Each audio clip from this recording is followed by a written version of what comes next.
오늘 본문을 이해하려면 먼저 1장에 나오는 이스라엘의 어려운 현실을 알고 있어야 합니다.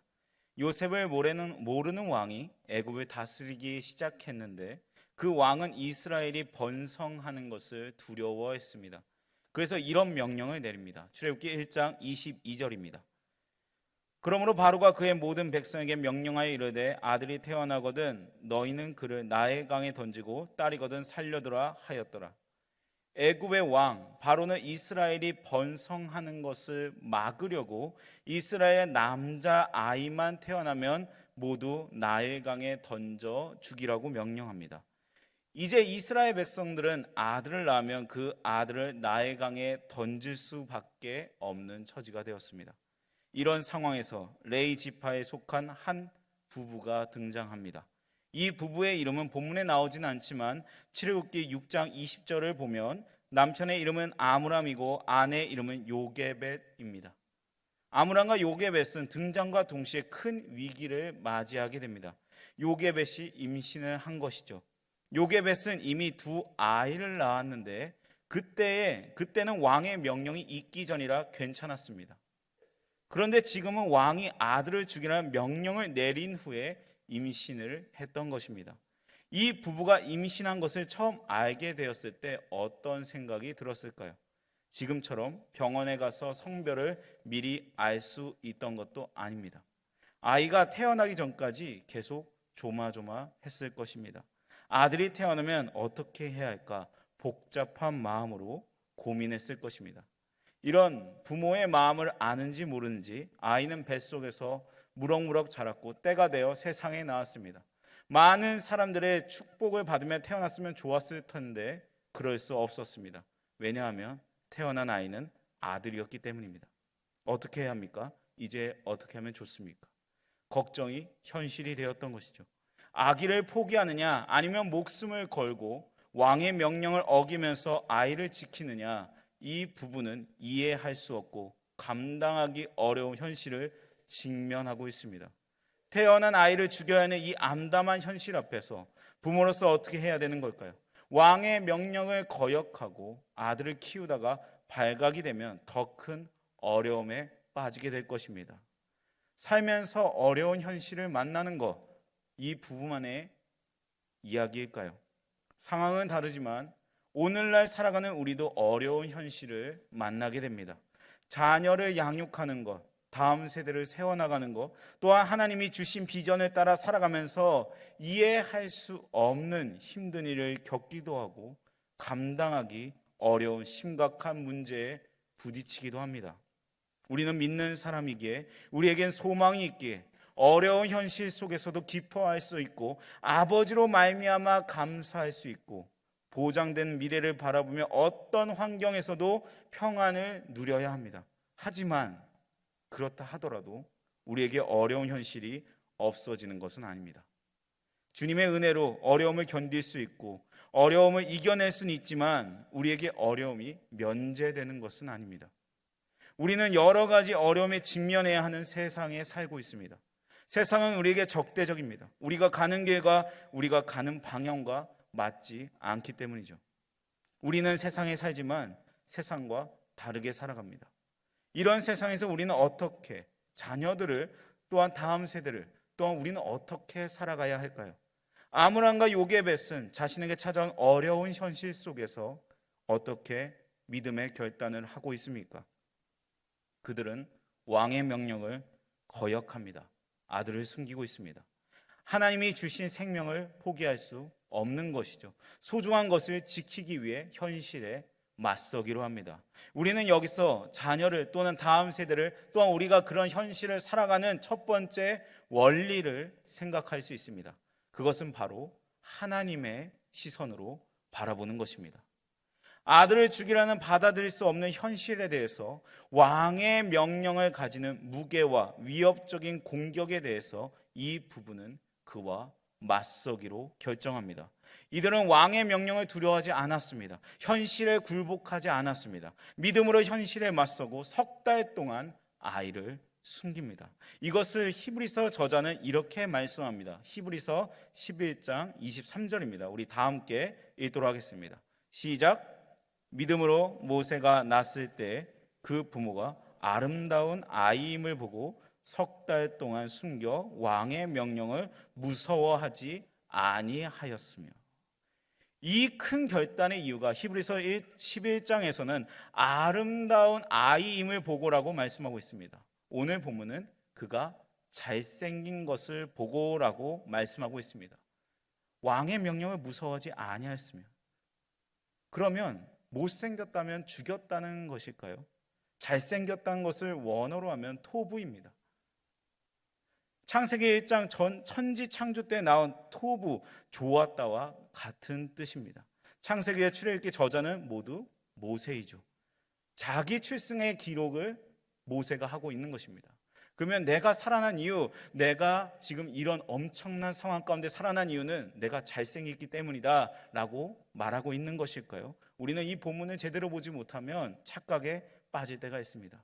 창세기 1장 3절 4절입니다. 하나님이 이르시되 빛이 있으라 하시니 빛이 있었고 빛이 하나님이 보시기에 좋았더라. 하나님이 빛과 어둠을 나누사.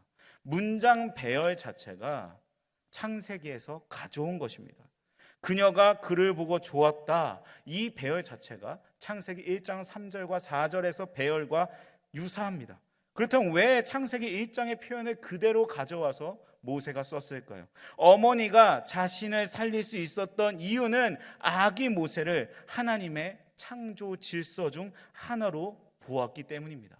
다른 이유가 아니라 보았는데 너무 잘생겼기 때문에 살린 게 아니라 하나님의 창조 질서로 보았기 때문에, 하나님이 기뻐하시고 영광받기 원하시는 그 창조 질서의 눈으로 보니 너무 소중해서 죽일 수 없었던 것입니다.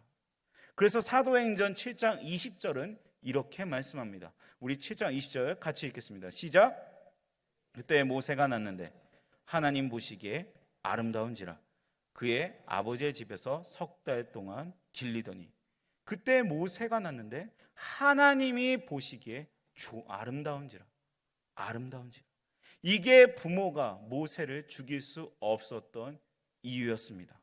부모로서 뿐만이 아니라 교사로서 다음 세대를 믿음으로 양육하기 위해서는 현실에 맞서야 할 때가 있습니다. 어쩔 수 없다면서 잘못된 현실을 그냥 받아들인 것이 아니라 그에 맞서서 옳은 것을 선택해야 할 때가 있다는 것입니다. 세상은 받아들일 수 없는 가치와 타협하라는 속삭임으로 우리를 유혹합니다. 예를 들어서 그냥 교회를 적당히 다녀, 적당히 믿어, 그렇다고 밥이 나오냐. 시험 기간인데 교회 간다고, 지금이 얼마나 중요한 시기인데 교회는 다음에 가도 되잖아. 이런 숱한 유혹으로 우리를 유혹합니다. 세상에서 흔히 듣는 이야기들 아닙니까? 우리가 마주하는 현실입니다. 우리는 이런 현실에 대해서 단호하게 거절하며 맞서야 합니다. 우리는 현실의 무게에 굴복하는 것이 아니라, 현실의 크기에 압도되어서 아무 소리도 내지 못하는 것이 아니라 바른 목소리를 내며 우리가 할 수 있는 일을 해야 합니다. 나는 믿는 자로서 다르게 생각한다고 살아있음을 나타내야 하는 것이죠. 세상의 빛으로, 세상의 소금으로 그 역할을 감당해야 하는 것입니다. 그렇게 할 때 우리는 자녀와 다음 세대를 지킬 수 있는 것이죠. 세상의 문화와 세상의 사고방식과 세상의 가치를 따라만 가는 것이 아니라, 현실에 압도당한 것이 아니라 믿음과 결단과 행동을 해야 하는 것입니다. 요게벳은 왕의 명령을 거역하고 아기를 숨깁니다. 왕의 명령을 두려워하기보다 아기를 포기하는 것이 더 두려웠기 때문에, 자신의 목숨보다도 그 아기를 포기하는 것이 너무나 더 두려웠기 때문에 석 달 동안 숨기게 됩니다. 그리고 석 달 동안 시간이 흐릅니다. 아기가 태어난 지 100일 정도가 되었어요. 이때 요게벳은 또 한 번의 중요한 결정을 합니다. 아이를 나일강에 보내기로 합니다. 갈대 상자를 준비하고 물이 새지 않도록 상자의 역청과 나무진을 칠합니다. 그렇게 요게벳은 강물로부터 아이를 지킬 수 있는 배를 만들게 됩니다. 그런데 좀 이상하지 않습니까? 요게벳은 왕의 명령을 두려워하지도 않았고 아기를 숨겨왔어요. 왜 이제 와서 아기를 포기하려고 하는 걸까요? 아이를 지키기 위해 자신의 목숨을 걸었던 엄마인데, 그렇게 용감했던 엄마가 왜 이제 와서 다른 선택을 하려고 하는 걸까요? 만약 요게벳이 석 달이 지난 후에도 계속 아기를 데리고 있었다면 어떻게 되었을까요? 지금까지 잘해왔으니 문제없어, 조금만 더 숨기면 괜찮아지겠지, 이런 생각으로 아이를 계속 데리고 있었다면 어떻게 되었을까요? 우리는 이런 식으로 내가 생각하는 것에 매달릴 수 있습니다. 집착하는 것이죠. 내 방법으로, 내 힘으로, 내 뜻대로 할 수 있다고 생각하는 것입니다. 요게벳은 왜 지금까지 잘 지켜왔는데 포기했을까요? 나일강에 던질까요? 3절입니다. 우리 3절의 말씀 다 함께 읽도록 하겠습니다. 시작. 더 숨길 수 없게 되매 그를 위하여 갈대 상자를 가져다가 역청과 나무진을 칠하고 아기를 거기 담아 나일강과 갈대 사이에 두고. 3절은 더 숨길 수 없게 되매라고 말씀하고 있습니다. 요게벳은 더 이상은 어렵다는 것을 알게 되었습니다. 커가는 아기를 계속 숨긴 상태로 키울 수 없었던 것이죠. 그래서 요게벳은 자신이 할 수 없음을 깨닫고 자신의 한계를 인정하고 자기가 할 수 있는 일을 한 것입니다. 갈대 상자를 만드는 일이죠. 우리는 여기서 자녀와 다음 세대와 이러한 세상 속에 살아갈 때 중요한 두 번째 원리를 생각할 수 있습니다. 그것은 바로 한계를 아는 것이죠. 나의 한계를 알면 내가 할 일이 분명해집니다. 그래서 내가 할 수 있는 일과 할 수 없는 일을 구분하는 것이 굉장히 중요합니다. 내가 할 수 있는 일에 열심을 내는 것과 내가 할 수 없는 일에 열심을 내는 것은 차원이 다른 일이기 때문입니다. 요게벳은 아이를 석 달 동안 숨깁니다. 이것은 믿음이에요. 그리고 석 달이 지난 후에는 더 이상 숨길 수 없다는 것을 알게 되었습니다. 그런데도 계속 숨긴다면 이것은 믿음이 아니라 무모함으로 되는 것입니다. 소중한 것을 지키기 위해 필요한 것은 믿음이지 무모함이 아닙니다. 우리는 마치 내가 다 할 수 있는 것처럼 착각할 때가 있습니다. 내 힘으로 원하는 것을 얻고 내가 원하는 대로 할 수 있다고 생각합니다. 내가 소중한 것을 지킬 수 있다고 생각하는 것입니다. 이런 생각은 삶의 주체가 내가 되는 것이고 인생이 나를 중심으로 돌아간다고 생각하는 것입니다. 소중한 것을 지킬 수 있는 것은 내가 아닙니다. 우리가 나의 한계를 인정할 때, 인생의 중심이 내가 아니라는 것을 알 때, 그때 내가 할 수 있는 일이 분명해집니다. 여러분이 할 수 있는 일은 무엇입니까? 요게벳은 소중한 것을 지키기 위해 갈대 상자를 만들었습니다. 여러분이 만들어야 할 갈대 상자는 무엇입니까? 오늘 본문에서 우리가 특별히 주목해야 할 것은 우리 성경에 상자라고 되어 있는 단어, 히브리어로 보면 테바라고 되어 있는 단어입니다. 성경에 두 곳에서만 나오는 아주 특별한 단어인데 오늘 본문에 테바가 나오고 다른 한 곳에 창세기에서 테바가 나옵니다. 테바라는 단어는 노아 이야기에서 나오는데 노아가 만든 방주가 바로 테바입니다. 우리 성경에는 테바가 창세기는 방주로 번역이 되었고 오늘 본문에는 상자로 번역이 되었습니다. 모두 같은 테바입니다. 노아도 테바를 만들었고 요게벳도 테바를 만들었습니다. 출애굽기의 저자는 지금 창세기에 나오는 이 특별한 단어를 사용하면서 요게벳이 하는 일이 노아를 생각나게 하고 있습니다. 창세기와 출애굽기에 같은 저자가 기록했죠. 뿐만 아니라 요게벳이 테바의 역청과 나무진을 칠했다는 것도 노아가 했던 일을 생각할 수 있도록 합니다. 노아가 만든 테바, 노아가 만든 방주, 우리에게 무엇을 가르쳐 줍니까? 하나님을 향한 신뢰입니다. 노아는 하나님의 말씀한 대로 된다는 것을 알고 그분을 신뢰했습니다. 그리고 믿음으로 노아는 테바를 만듭니다. 그 결과 노아는 하나님의 구원을 경험합니다. 그의 소중한 것을 지키게 되죠. 지금 요게벳도 그러하고 있어요. 그녀는 하나님을 신뢰하고 있습니다. 지금 현실에 대해서 불평하며 하나님을 원망하는 것이 아니라 자신의 한계를 알고 할 수 있는 일을 하고 있는 것이죠. 그녀는 테바를 만듭니다. 하나님의 구원하심을 기대하며 하나님의 은혜의 아이를 맡기고 있습니다. 나의 소중한 것을 하나님께 맡기고 있습니다. 바로 테바가 하나님을 향한 신뢰를 보여주고 있는 것이죠. 우리는 여기서 자녀와 다음 세대와 또한 이러한 세상을 살아갈 때 중요한 세 번째 원리를 알 수 있습니다. 바로 셋째로 하나님께 맡겨야 한다는 것이죠. 이것이 가장 중요합니다. 하나님께 맡기는 것. 가장 안전한 방법, 가장 현명한 방법은 바로 하나님께 맡기는 것입니다. 나는 할 수 없지만 하나님은 하실 수 있습니다. 나는 모르지만 하나님은 다 아십니다. 나는 연약하지만 하나님은 강하십니다. 나는 실수하지만 하나님은 실수하지 않으십니다. 나는 쉽게 변하지만 하나님은 변하지 않으십니다. 노아가 하나님을 신뢰함으로 테바를 만든 것처럼, 요게벳이 하나님을 신뢰함으로 테바를 만든 것처럼 여러분이 하나님을 신뢰함으로 만들어야 할 테바는 무엇입니까? 테바는 하나님을 향한 믿음을 보여주는 것입니다. 여러분이 하나님을 향한 믿음으로 행할 수 있는 것이 무엇이 있습니까?